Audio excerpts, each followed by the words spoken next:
BX, what's going on, Bronx? Chilling, bro. Chilling, man.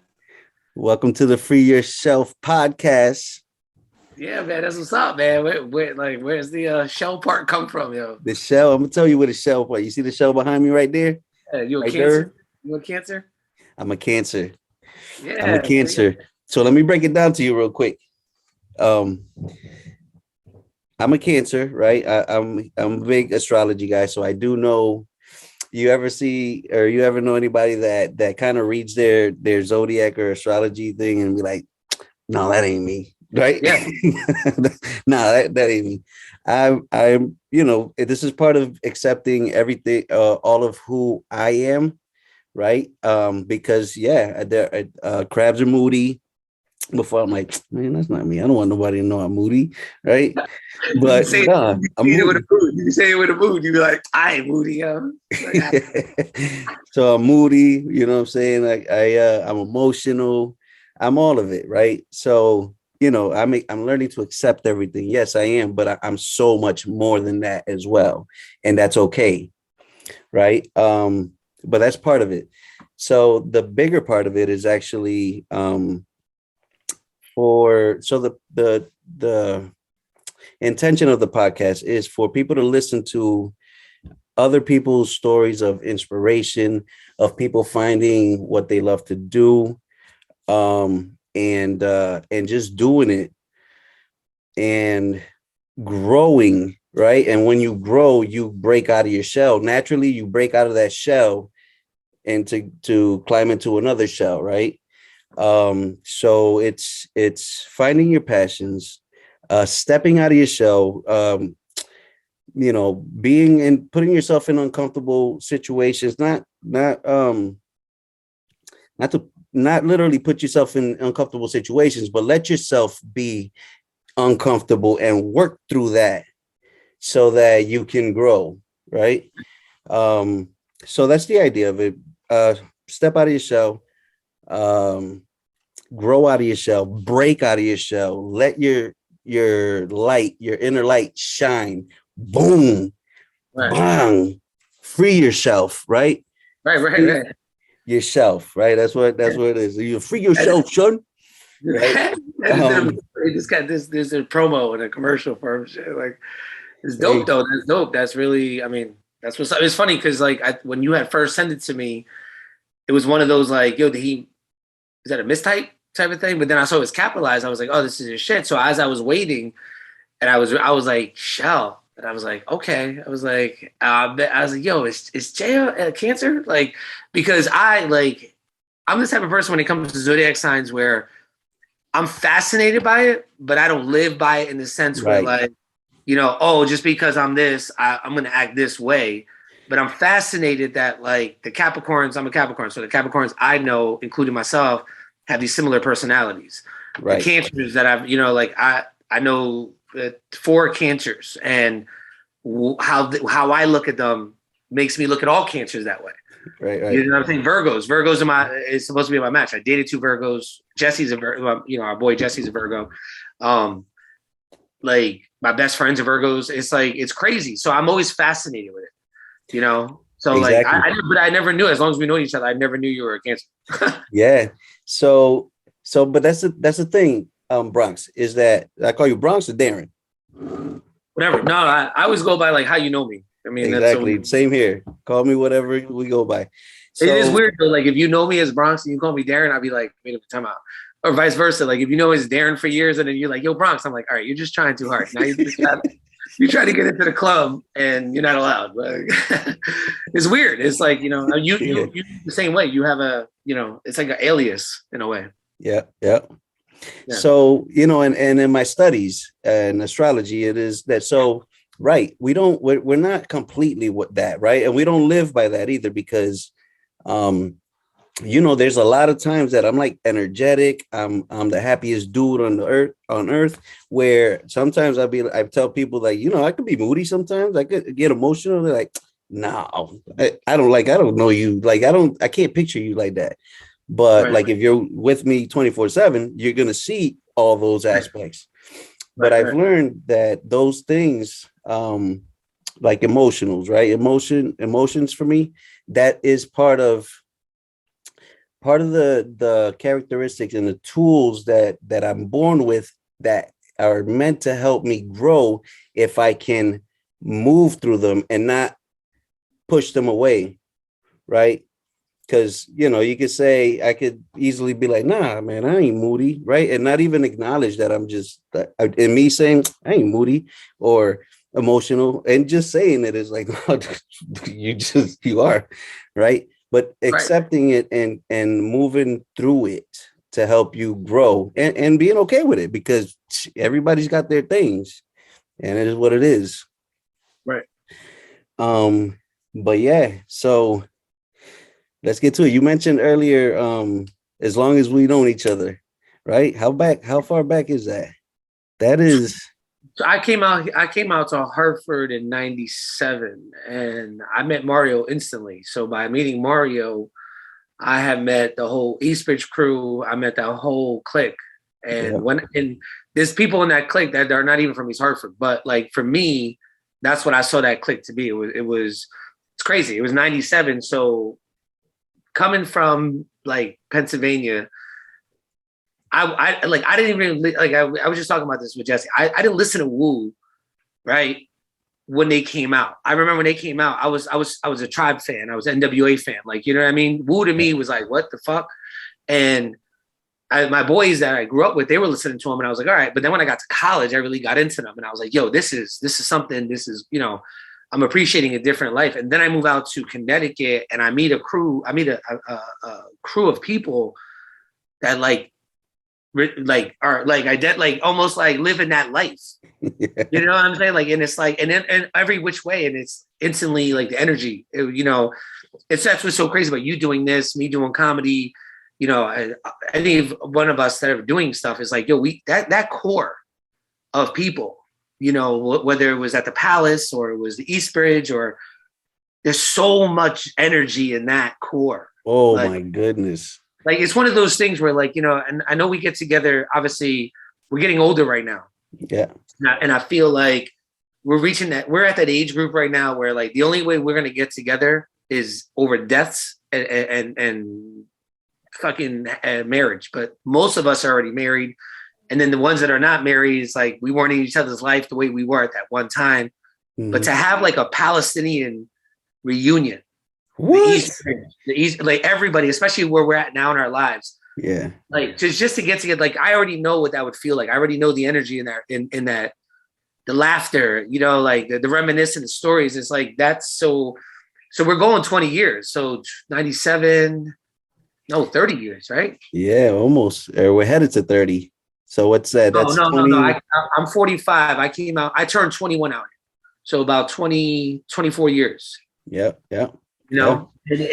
And one thing like you and me is that in this group of energy, everybody had that same individuality, which is crazy. When you're coming from a group to have individuality is like different, where it was like, yeah, I know you to this person, but I'm going to be my own friend with you. And yep, that's how we clicked. That's how me and Jesse clicked, me and Ghost, me and Short, and then our core, Mario, who left, none of us missed a beat. It wasn't like, you ripped out the heart and we were still pumping. Like, yeah, yeah, yeah, yeah. Yeah, and I agree, because every time we see you, it's all, you can feel that energy. You feel the love that was there, that was built during those times. But yeah, it is, when you talk about it like that, it is special, right? yeah. Um, where damn, so this is the 25th anniversary coming up. which made 2 years ago, or before COVID, when we all went to the Wu concert. And we all met each other in the lobby unexpectedly. That's when they were having their anniversary. We were reuniting, but it wasn't about like everybody had to stay with each other. Like everyone did their thing. I mean, a lot of people, still chill with each other, but people had their kids. I remember Op had, his kid Manny had his little Manny, like, and it was like, yo, like this is like Yeah, the you're realest right. group ever. Like, and that's why I think the energy and when you said you were doing this, I was like, yo, this is dope. You know what I mean? Like we're making moves, money moves now. Like, Thanks. yeah, But man. so I mean, part of the reason why I asked you to come on is because I look through Facebook, right? And so I see you always doing your thing, bro. And the thing is, so I work with court involved youth, right? And in my job, I don't feel like I work, bro. That's how passionate and how much I love my job that it doesn't feel like work.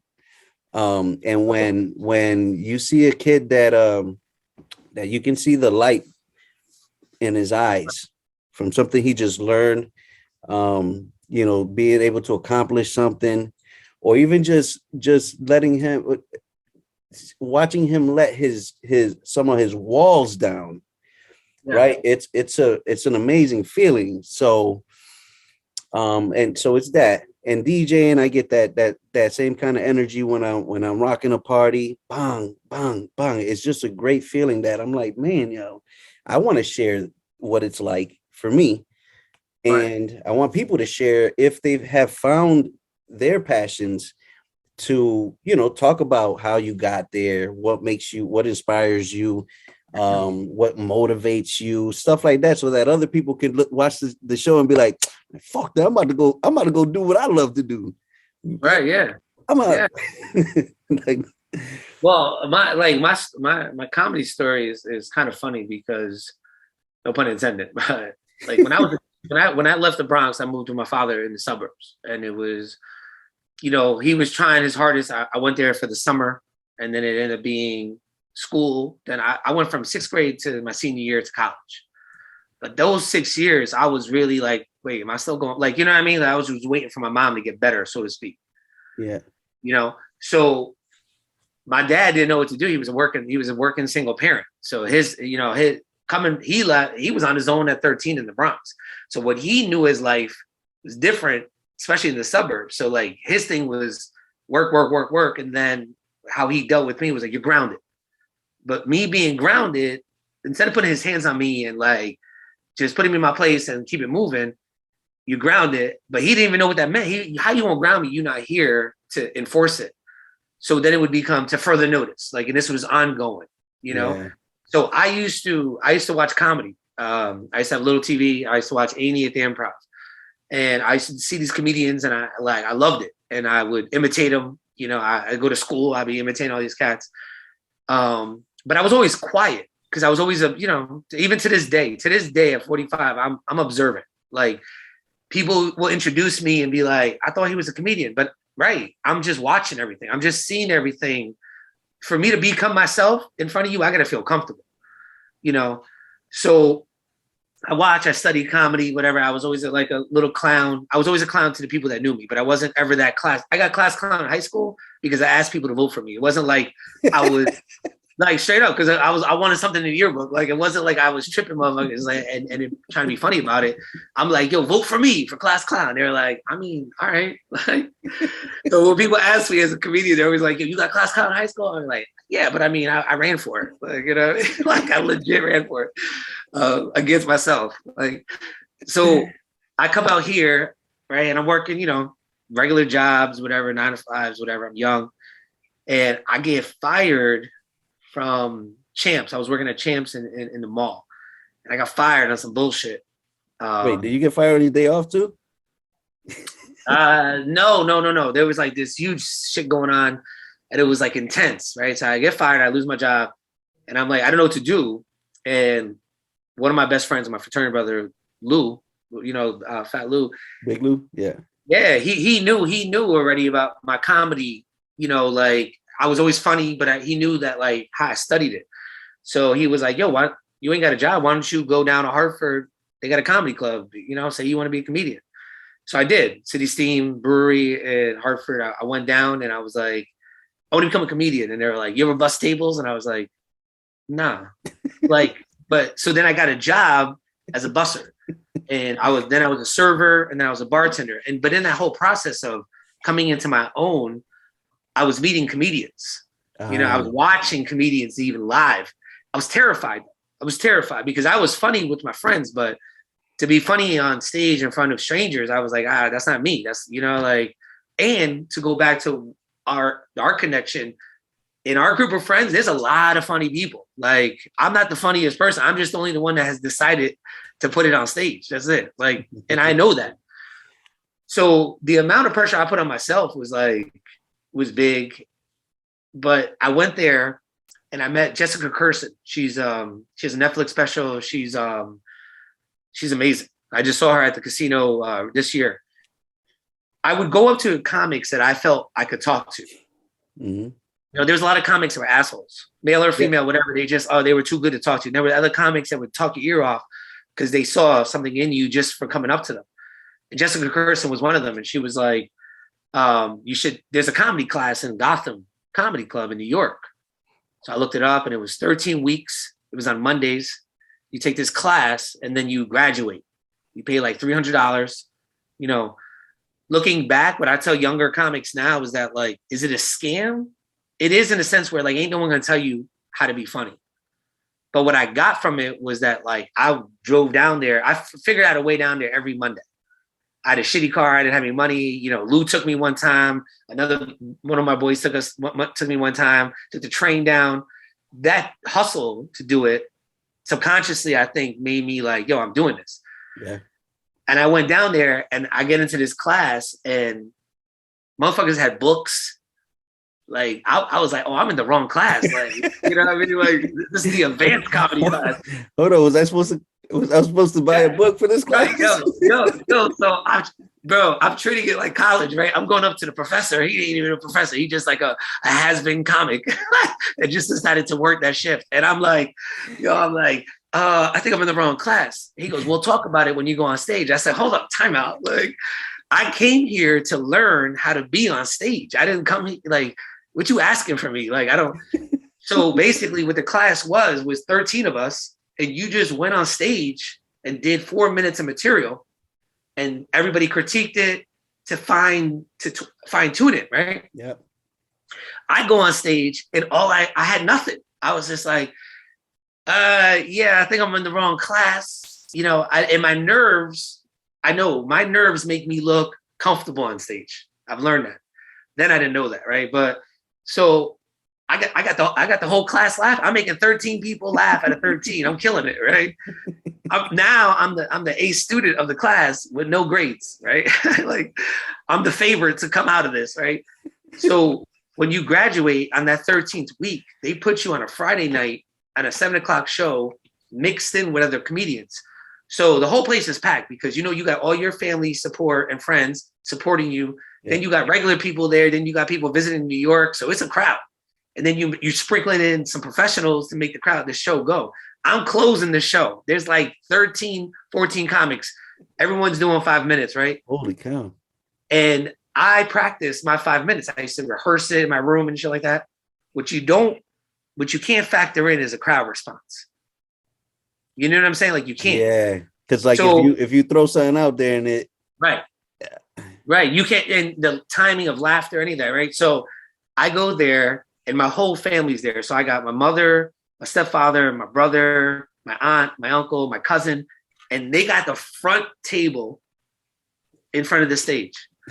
And just like anyone else, because I see it happen now, anyone else that starts to do comedy and their friends support them, they automatically think that they're going to talk about what they know is funny. So when I first started doing comedy, all our boys thought I was just going to talk about living in the house. They don't realize of all the trauma and the tragedy that I've been through in life that got me to a point to be talking on stage. You know what I'm saying? Like, so yep. I'm not even there yet. I'll get there in a minute, but like, I got to talk about the abuse first. Like, let me get that out the way. Like, so what I recorded for 5 minutes, bro, when I say I was nervous, I don't know how you were the first time you DJ'd a party, but like, I'm about to tell you. Yeah. I said to my instructor, I said, what do you do with your nerves? And to this day, this has never changed. I'm a fast drinker. So like, if you give me water, juice, alcohol, whatever, I just drink fast when I'm nervous. The problem is when you drink alcohol, that shit catches up to you, right? So he says to me, not knowing me, he goes, oh, I should always take a shot of vodka right before I went on stage.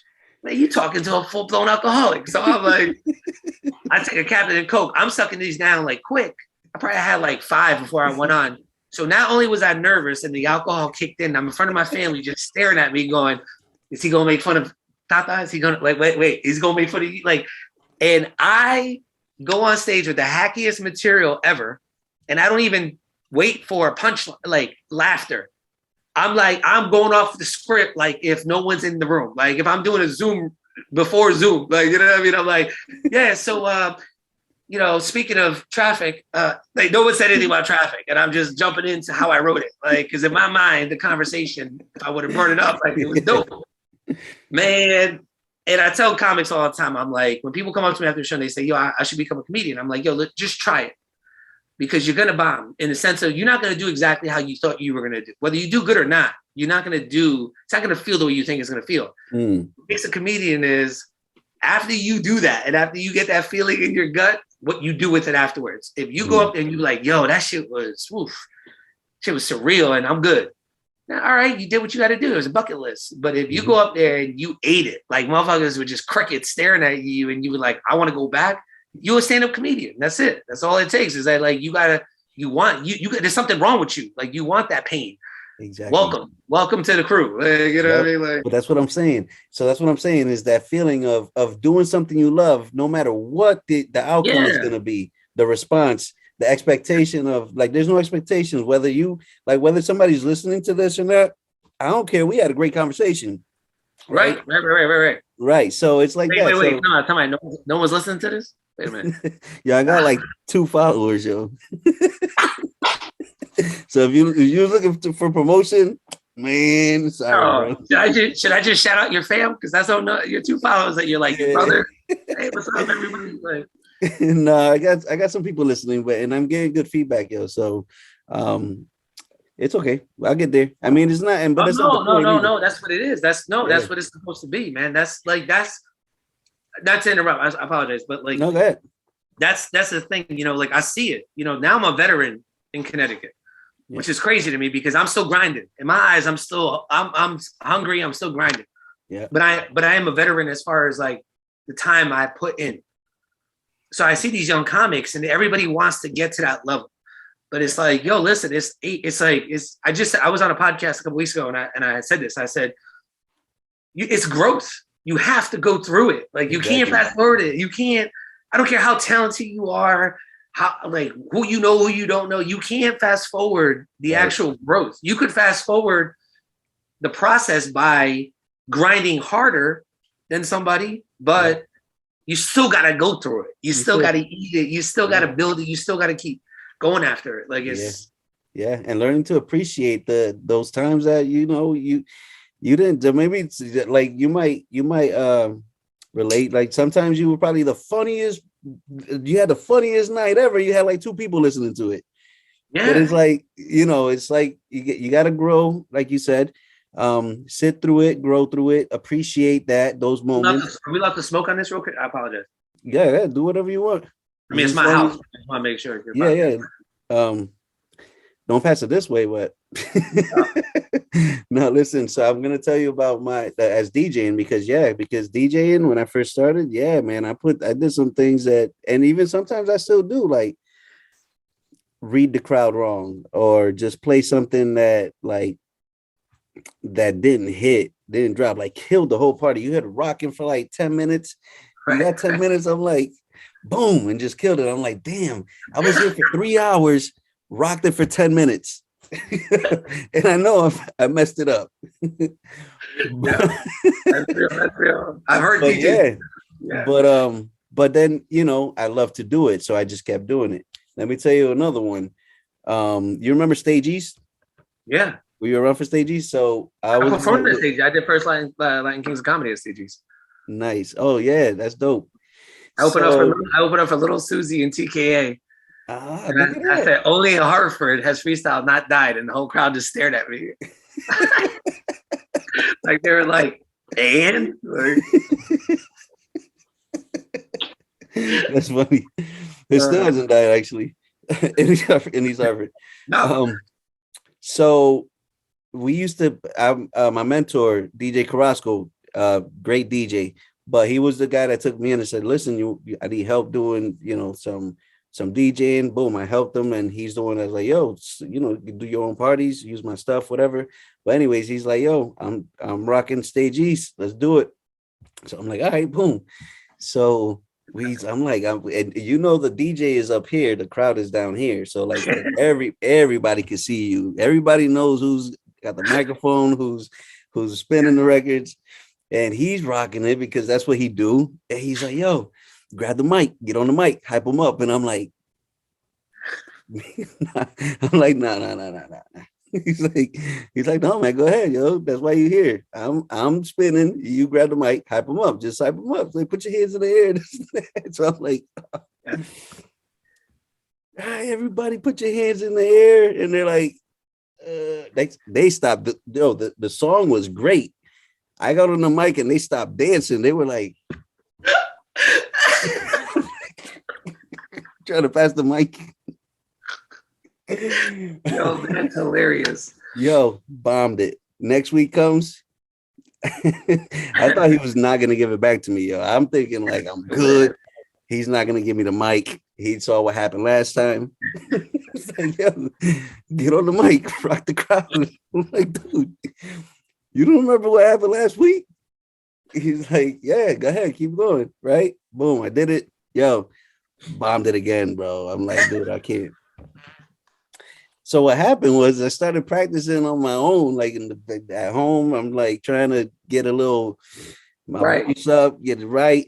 And then I did it, and I kept doing it. It's the point of the story is that I just kept doing it.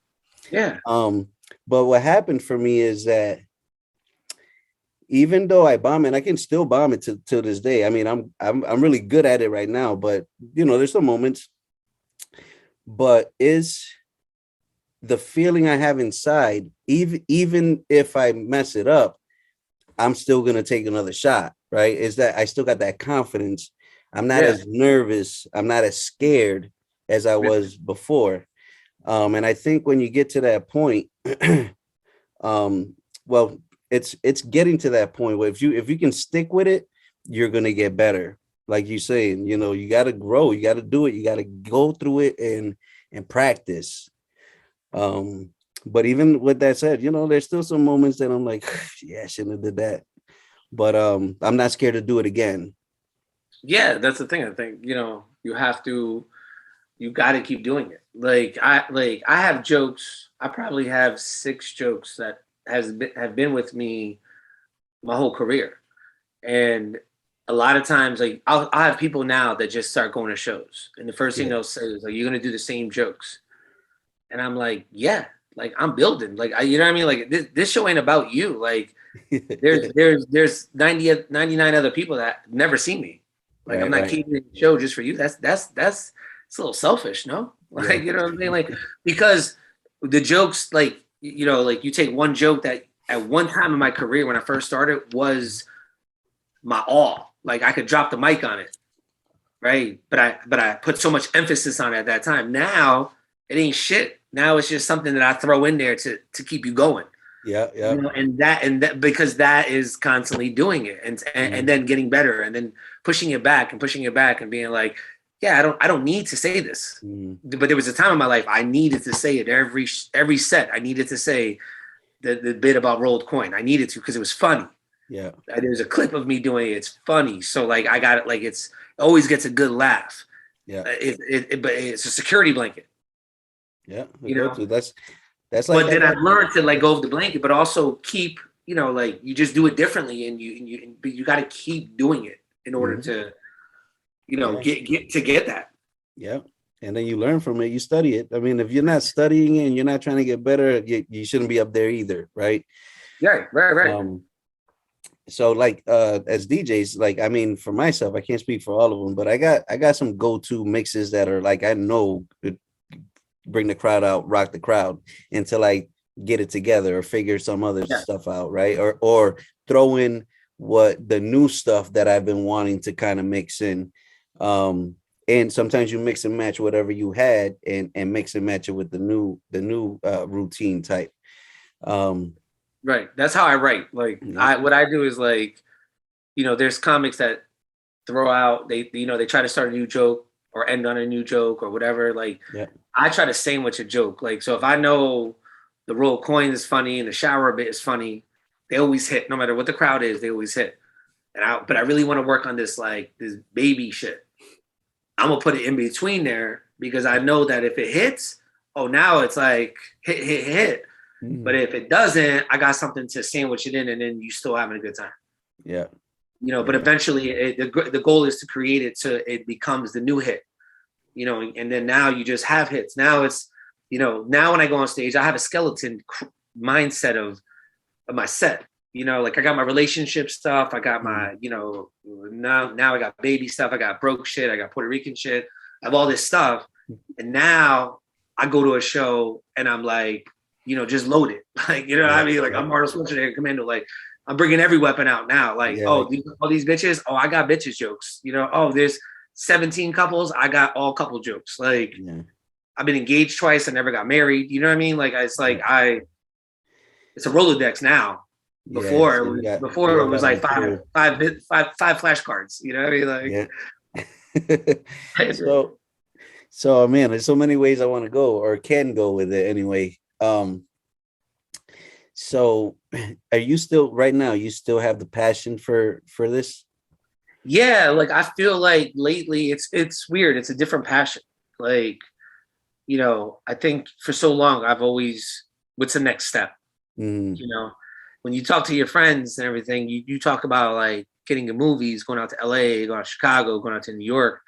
Me, I was like, I never saw me doing that. Like I never took that level. Like, but so as much as I want to be on TV, if I'm not applying for the job, like I'm not gonna get on TV. Yeah. So I really didn't know. I didn't really know what the next level was, and I was like, wait, is it becoming? And every time I was ever in a relationship, it became like a job.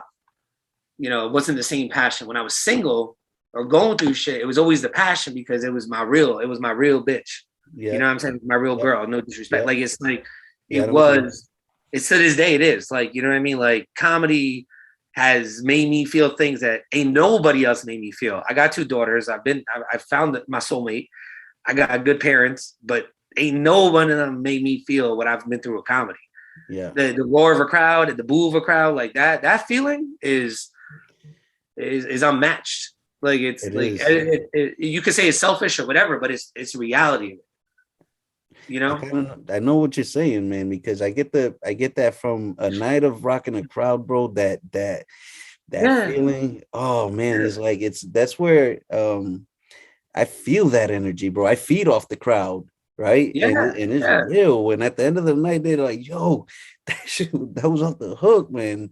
I know I felt it. Like you feel that you're like, all right, now what do I do with all this energy, yo? Yeah, I gotta, go chill out or just like let me celebrate, right? But I know what you're saying about that feeling. Like you can't. It's unmatched. Yeah, you said it right.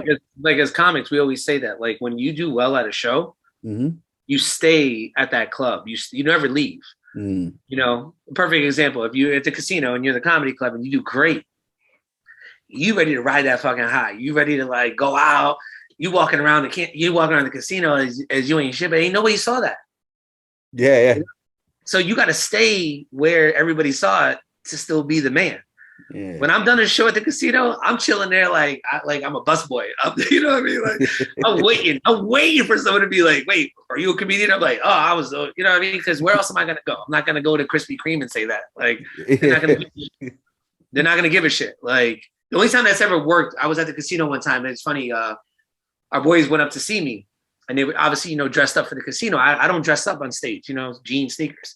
So we went to one of the clubs, the one in Mohegan that's up top, and we show up, and he looks at me. I got sneakers and jeans on, and he's like, "Nah, man, you can't come here like that." I said, "Oh," I said, "My bad." I was like, I was performing at the comedy club. He said, "What?" They called, got the okay, like I was, and they were like. So like, bro, you know me. You can't have me in that situation. I'm sitting on stools just showing my sneakers to everybody. Like, I'm somebody. That's the only time that's ever happened. But otherwise, that never happens. Otherwise, when you walk around, you ain't nobody. Like every now and then, a couple walk by, you're like, oh my God, is that the comedian? But that's rare. is the lonely shit. So you stay where you're comfortable. You stay where you killed it. Yeah. It's a different life, bro. It's a different lifestyle, man. Like we're different breeds. I just said it to my boy yesterday. I said this to my girl all the time. We're different breeds. To be entertainers, to be athletes, to be the center of attention in front of strangers. We're built different, which doesn't always mean that it's great things. It doesn't always mean it's bad. Right. It just means that it's a balance of we're very unique individuals. Mm-hmm. You know what I mean? Like you're not gonna put me in the same element with your other exes because I'm a different breed. Like, you know, you're not gonna put me in the same with all the other employees at this job because I'm a different breed. Like, you know, I'm a different person.